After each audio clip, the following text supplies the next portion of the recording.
విజయనగర కృష్ణరాయ రెడ్డి రాజ మకుట వజ్ర సేవి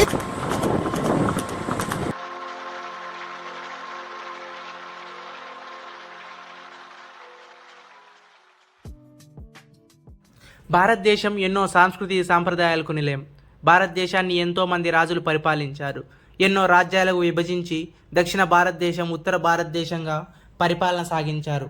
అలాంటి రాజ్యాలలో విజయనగర సామ్రాజ్యం దక్షిణ భారతదేశంలో ఎంతో ప్రసిద్ధిగాంచింది. నేడు తెలంగాణ రాష్ట్రం, ఆంధ్ర, కర్ణాటక, తమిళనాడు, ఒడిస్సా, మహారాష్ట్రలోని కొంత భూభాగాన్ని కలిపి దక్షిణ భారతదేశంగా నాడు విజయనగర సామ్రాజ్యంగా పరిపాలించారు. విజయనగర సామ్రాజ్యంలోని హంపి నగరంలో 1471లో జన్మించిన శ్రీకృష్ణదేవరాయలు 1529 వరకు రాజుగా ప్రజలకు ఎంతో సేవ చేశారు.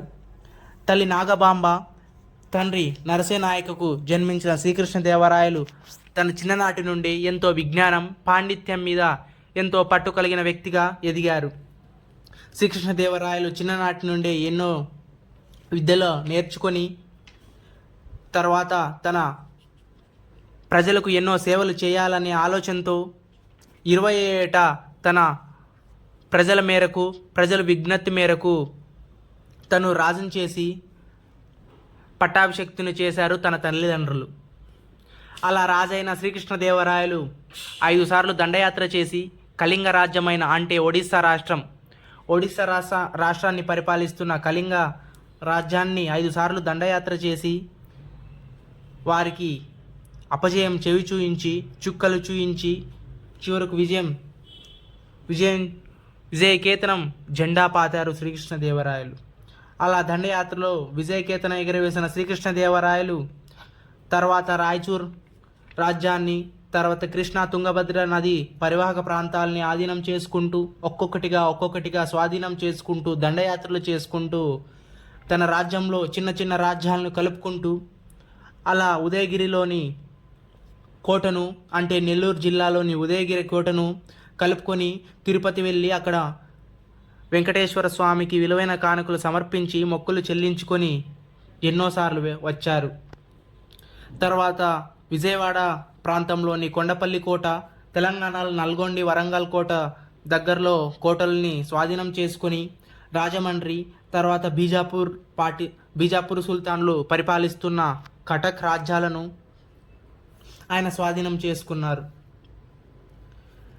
మరి 1718లో శ్రీ ప్రతాపరుద్రుడు చివరగా ఓడిపోయి తన కూతుర్ని వివాహం చేసుకోమని శ్రీకృష్ణదేవరాయలకు విజ్ఞప్తి చేశారు. వివాహం చేశాక తన మామ అయిన ప్రతాపరుద్రుడికి కొంత భూభాగాన్ని, కొంత రాజ్యాన్ని బహుకరించాడు శ్రీకృష్ణదేవరాయలు. పెనుగొండ రాజ్యం, తల్లికోట యుద్ధం తర్వాత పెనుగొండ రాజ్యానికి మకాం వేసిన శ్రీకృష్ణదేవరాయలు విజయనగర సామ్రాజ్యం 3 పువ్వులు 6 కాయల్లా సాగుతున్న రోజులు అవి. అలాంటి రోజుల్లో ఆస్థాన పండితులు, అంటే భూన విజయం అనే ఆస్థానం పేరు కలదు. అలాంటి భూన విజయంలో 8 మంది ఆస్థాన పండితులు అల్లసాని పెద్దన, నంది తిమ్మన, దూర్జటి మల్లన, రామభద్రుడు, పింగళి సూరన, రాజరాజభూషణుడు, తెనాలి రామకృష్ణుడు, ఇలా 8 మంది ఆస్థాన పండితులు ఆ భువన విజయంలో ఉన్నారు. మంత్రులు, సైన్యాధిపతులు, సైన్యాధ్యక్షులు ఎంతో సుఖ సంతోష భోగ భాగ్యాలతో ఆ రాజ్యంలోని ప్రజలు విలసిల్లుతున్న రోజులవి. అలాంటి ప్రాంతంలో ఆదోని ప్రాంతాన్ని పరిపాలిస్తున్న రాజులు, తర్వాత అనంతపురం ప్రాంతాన్ని పరిపాలిస్తున్న తిమ్మప్ప నాయుడు ఇద్దరూ కలిసి కుట్ర పన్ని పెనుగొండను ఎలాగైనా ఆక్రమించాలని బయలుదేరారు. శత్రువులు దండయాత్రకు వస్తున్నారని తెలుసుకుని శ్రీరంగరాయలు ముందుగానే విషయాన్ని పసిగట్టి రాజధాని రక్షణకు సురవరం చిన్నప్పకు అప్పగించి రాజధాని రక్షణ బాధ్యత నీవు తీసుకోవాలని విజ్ఞప్తి చేసి చిన్నప్పకు అప్పగించి అక్కడ ఉన్న 10,000 ఏనుగులు మోసే అంత శక్తి ఉన్న బంగారు, వజ్ర వైడూర్యాలు, కానుకలు, గుప్తనిధులు, తర్వాత ఖజానా మొత్తాన్ని ఏనుగుల మీద తీసుకొని, వజ్ర వైడూర్యాలు, రాసులు మొత్తం తీసుకొని చంద్రగిరి కోటకు బయలుదేరారు. చంద్రగిరి కోటకు బయలుదేరారని తెలుసుకున్న విషయాన్ని పసగట్టిన అలీ ఆదిల్ షా పెనుగొండకు చేరుకున్నారు. పెనుగొండకు చేరుకునేపాటికి అప్పుడే వారు చంద్రగిరి కోటకు చేరువయ్యారు. పెనుగొండ కోటకు చేరుకున్న అలీ ఆదిల్ షా 3 నెలలు కావస్తున్న పెనుగొండ కోటను తాకలేకపోయారు, ముట్టడి చేయలేకపోయారు. ఏదేమైనా శ్రీకృష్ణదేవరాయలు తన రాజ్యంలో ఎన్నో విజయాలు అపజయాలు చూశాక చివరి రోజులు చాలా క్లిష్టతరంగా అనుభవించారు. ఎన్నో విషయాల్లో మేధాశక్తి కలిగిన శ్రీకృష్ణదేవరాయలు ఢిల్లీ సుల్తాన్ల తర్వాత పెద్ద రాజ్యమైన విజయనగర సామ్రాజ్యం దీనమైన స్థితిలో వచ్చిన రోజుల్లో చాలా పరిస్థితులు విషాదకరంగా మలుచుకున్నాయి.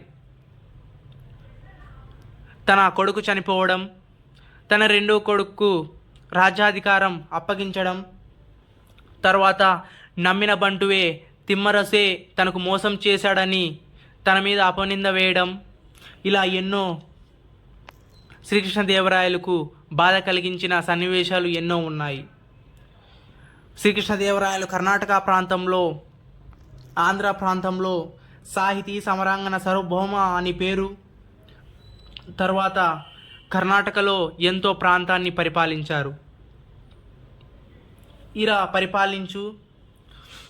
పరిపాలిస్తూ వస్తున్న సమయంలో కోనేటి నాయుడు పెనుగొండ, రాయదుర్గ, కుందుర్పి కోటలను 1635 నుండి 1652 వరకు 17 సంవత్సరాలు కోనేటి నాయుడు అంటే పెనుగొండ, రాయదుర్గం, కుందుర్పి, కళ్యాణదుర్గం పక్కన ఉన్న కుందుర్పి ప్రాంతాన్ని పరిపాలన చేశారు.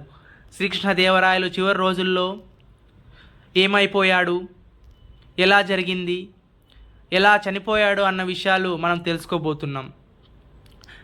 వజ్ర వైడూర్యాలు, భోగభాగ్య సిరి సంపదలు పెనుగొండ కోట నుంచి నల్లమల అడవులకు తరలించాక, తిమ్మరసం బంధించాక బాధలో శ్రీకృష్ణదేవరాయలు కనపడకుండా వెళ్ళారని కొంతమంది చెప్తే, లేదు అక్కడ సమాధి కూడా ఉంది అని హంపీకి 10 కిలోమీటర్ల దూరంలో శ్రీకృష్ణదేవరాయల సమాధి కూడా ఉందని మనకు చరిత్ర చెబుతోంది. ఏదేమైనా పెనుగొండ కోట గొప్ప చరిత్ర కలదు. Thank you for watching friends.